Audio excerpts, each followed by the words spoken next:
السلام علیکم ورحمۃ اللہ۔ پیارے بچوں، کل ہم نے خواجہ غلام سعیدین کا لکھا ہوا مقالہ اقبال اور انسانیت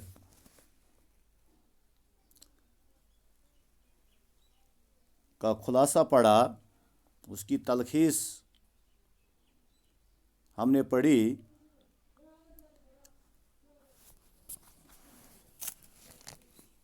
چونکہ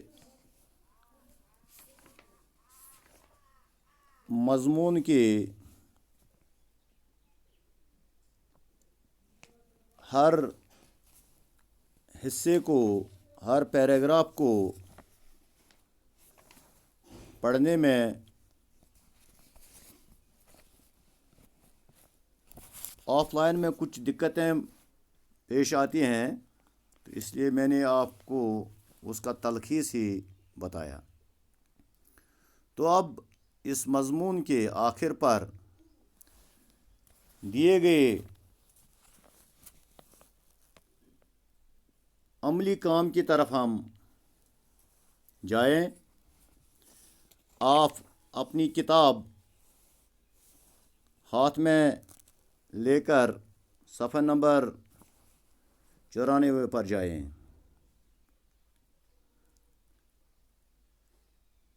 جہاں پر دیے گئے الفاظ معنی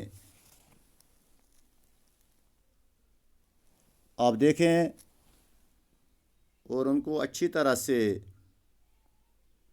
پڑھیں اور سمجھیں۔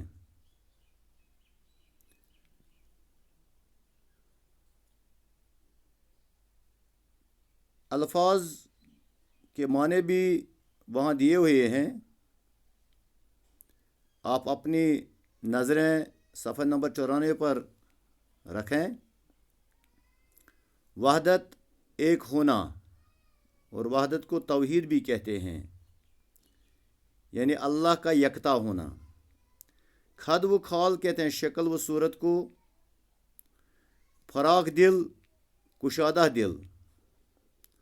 تحقیر حقیر سمجھنا، حقارت کرنا، بے قدری کرنا۔ مسلح ہتھیار بند، معنی خیز، پر معنی۔ صالح کہتے ہیں نیک کو، پارسا کو۔ رواداری بے تعصبی، انانیت خودداری۔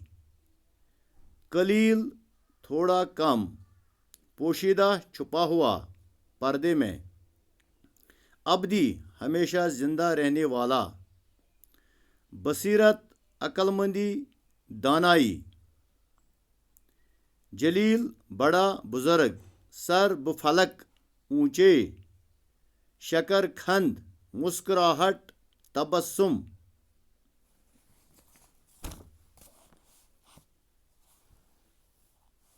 کہکشاں، ستاروں کا جرمٹ۔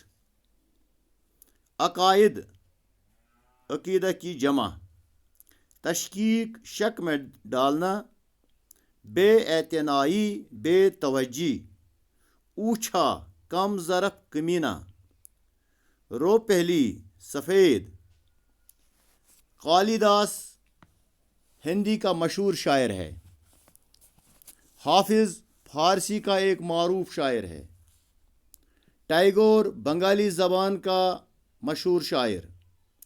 افلاطون یونانی فلاسفر۔ سقراط یونانی فلاسفر۔ یہ کچھ چند الفاظ اور ان کے معنی آخر پر دیے ہوئے ہیں، ان کو بغور پڑھیے۔ اب ہم عملی کام کے دوسرے حصے پر جائیں۔ تو پہلے توضیحات۔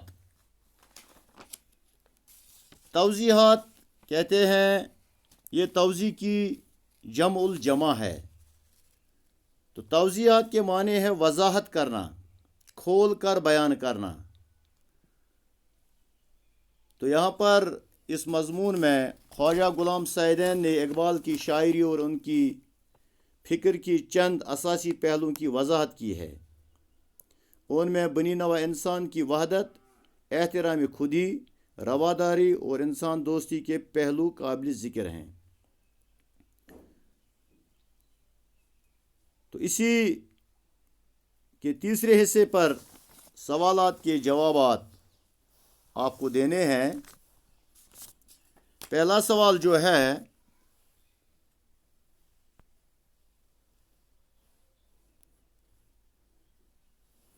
صالحہ زندگی کی تعمیر کے لیے اقبال نے کس بات کو ضروری قرار دیا؟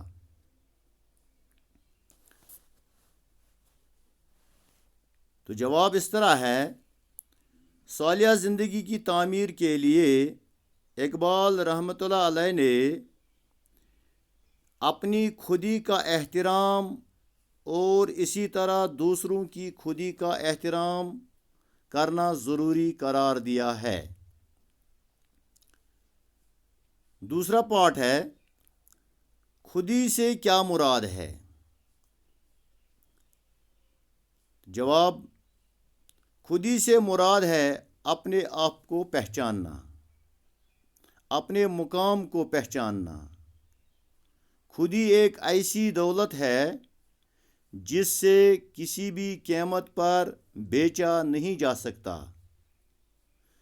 خودی کے معنی انانیت اور جھوٹا غرور کے نہیں ہے، یعنی کوئی یہ سمجھتا ہے کہ خودی کا مطلب ہے انانیت یا غرور کرنا، یہ غلط ہے۔ اب تیسرا پارٹ، دنیا آج کل کس خطرے کی زد میں ہے؟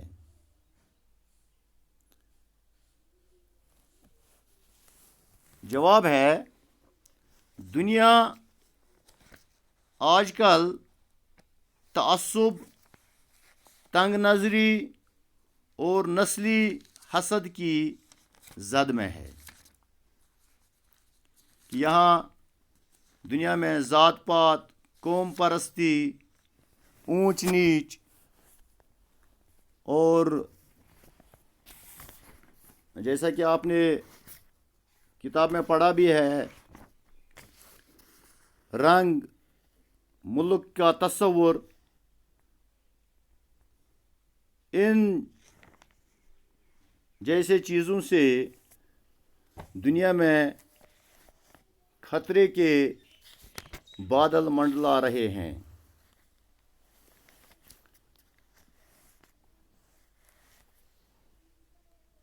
آج کی دنیا میں قوم کا نام لے کر فرقہ پرستی کی ہوا دی جاتی ہے۔ ایک قوم والے تعصب کا شکار ہو کر دوسری اقوام سے نفرت کرتے ہیں۔ نسل کی وجہ سے انسان کے درمیان دیواریں کھڑی کر دی جاتی ہیں۔ ذات پات کی تمیز نے لوگوں کو سخت پریشان کیا ہوا ہے۔ مذاہب کے ناپاک پجاریوں نے اپنے پرچار سے لوگوں کے درمیان تعصب اور نفرت کی دیواریں کھڑی کر دی ہیں، جس کی وجہ سے لوگ ایک دوسرے سے دور ہو گئے اور انسانیت اور انسان دوستی کو سخت دھچکا لگا ہے۔ تو اسی وجہ سے دنیا آج کل انہی خطرات کی زد میں ہے۔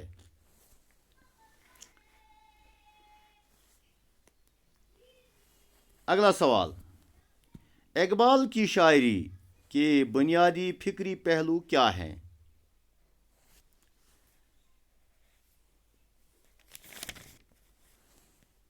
اقبال کا کلام قوم، نسل، رنگ، ذات پات کے خلاف ایک مسلسل جدوجہد ہے۔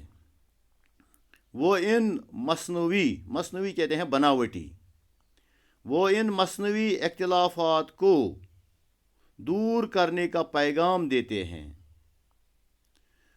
وہ پوری انسانیت کی بھلائی چاہتے ہیں۔ وہ چاہتے ہیں کہ انسان ایک دوسرے کا خون پینے کے بجائے ایک دوسرے کے دکھ سکھ کے ساتھی بنے۔ اگلا سوال ہے، انسان اور انسانیت کی فلاح انسان اور انسانیت کی فلاح کے لیے اقبال کا پیغام کیا ہے؟ جواب ہے، انسان اور انسانیت کی فلاح کے لیے اقبال کا پیغام یہ ہے کہ اپنے دل اور دماغ کے دروازوں کو کھول دیا جائے، تعصب، تنگ نظری اور نسلی حسد کو دلوں سے نکال دیا جائے۔ یہ تھے ان سوالات کے مختصر جوابات۔ آپ ان کو اچھی طرح سے کاپی پر بھی نوٹ کرتے رہیں، اور اس سے آگے ہم چلتے ہیں۔ اس مقالہ کا خلاصہ اپنے الفاظ میں لکھیے، یعنی اقبال اور انسانیت، اس کا خلاصہ جو میں نے آپ کو کل پڑھایا، تو ضروری نہیں ہے کہ آپ اس کو کاپی پر لکھیں۔ اگر آپ لکھنا چاہتے ہیں تو میں آپ کو باضابطہ اس کے لیے ایک PDF میں ڈالوں گا۔ اس سے آگے چلیے، اگلا عملی کام جملوں میں استعمال کیجیے۔ کچھ جملے یہاں دیے ہوئے ہیں: خیال، تلاش کرنا، ٹھیس، حامی۔ تو ان لفظوں کو اپنے جملوں میں استعمال کریں۔ میں آپ کو ایک جملہ یہاں سے بتاؤں گا، لیکن یہ ضروری نہیں ہے۔ آپ اپنی بساط پر بھی ان کے جملے بنا سکتے ہیں، جیسے کہ آپ کے ذہن میں کوئی اور بھی جملہ آ سکتا ہے۔ خیال، تو اس کا جملہ میں اپنی طرف سے آپ کو بتاؤں گا: تمہیں اپنی عزت کا خیال رکھنا چاہیے، یا ہمیں اپنے والدینوں کی عزت کا خیال رکھنا چاہیے۔ تلاش کرنا،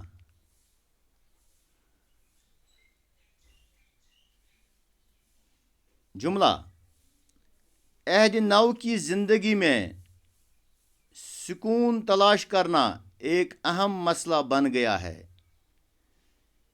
یعنی دور حاضر میں زندگی کے لیے سکون اور آرام تلاش کرنا یہ ایک بہت بڑا مسئلہ بن گیا ہے۔ ٹھیس، ٹھیس کہتے ہیں دکھ پہنچانا، کسی کے دل کو ٹھیس نہیں پہنچانی چاہیے۔ حامی، لفظی معنی ہے اس کا مددگار، حالی جدید تعلیم کے حامی تھے۔ یا ایک شعر بھی ہے: نور حق شمع الہی کو بجھا سکتا ہے کون، جس کا حامی ہو خدا اس کو مٹا سکتا ہے کون۔ تو بچوں، آپ اس کے علاوہ بھی ان الفاظ کے بہت سارے جملے بنا سکتے ہیں۔ ضروری نہیں ہے کہ آپ ان الفاظ کا بس ایک ہی جملہ بنائیں، آپ دو سے زیادہ بھی جملے کاپی پر لکھ سکتے ہیں۔ تو آگے ہم اور بھی اپنی نظریں کتاب پر دوڑائیں۔ خواجہ غلام سعیدین کی حیات اور ان کے کارناموں کا تذکرہ کیجیے۔ تو اس بارے میں نے آپ کو پہلے بھی پڑھایا، اور اس کا وہ خواجہ غلام سعیدین کی زندگی اور اس کے ادبی کارناموں کے بارے میں نے آپ کو پہلے ہی لنک میں ڈالا ہے۔ اب چوتھا سوال ہے: مصنف کا حوالہ دے کر درج ذیل اقتباس کو سیاق و سباق کے ساتھ اپنے الفاظ میں لکھیے۔ یہ سوال امتحان میں بھی آتا ہے کہ یہاں مصنف کا حوالہ دے کر اس مختصر سے پیراگراف کا